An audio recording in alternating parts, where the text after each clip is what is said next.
His fingers trembled over the recorder, pressing the record button with the caution of someone trying not to make noise. This is the final recording from Truck PR 4519. His voice sounded strange, as if it belonged to another man. If anyone finds this message, don't come looking for me. Don't ask about the cargo. The contract had been simple. A night haul. No stops. No questions. The payment was too good to refuse, and desperation had a funny way of erasing suspicions. But he should have noticed something when the boss avoided eye contact while handing him the paperwork, or when the road's silence became so thick it seemed to swallow the engine's roar. The first hour was normal. Then the cold came. It wasn't winter's chill or a broken AC. This was something alive, crawling up the truck's walls and coiling around his neck. The heater did nothing. His bones ached, and the steering wheel burned his hands like dry ice. When he checked the speedometer, the numbers were frozen at 66.6 kilometers per hour. That's when the radio turned on by itself.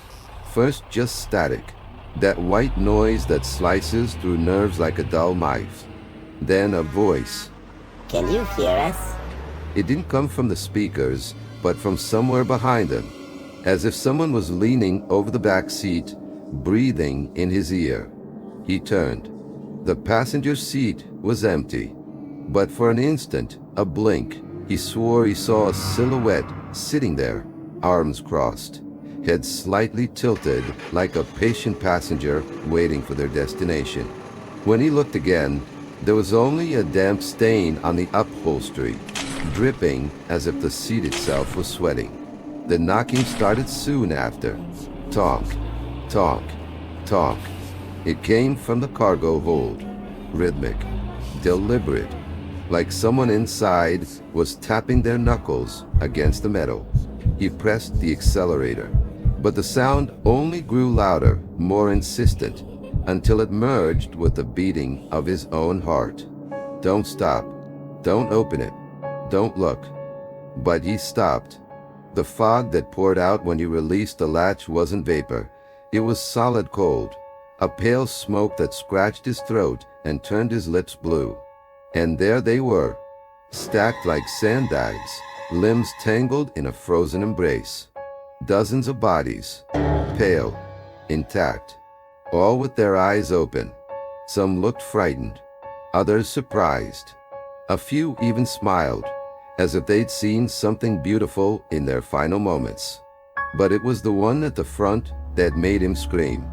It turned its head, slowly, like someone waking from deep sleep.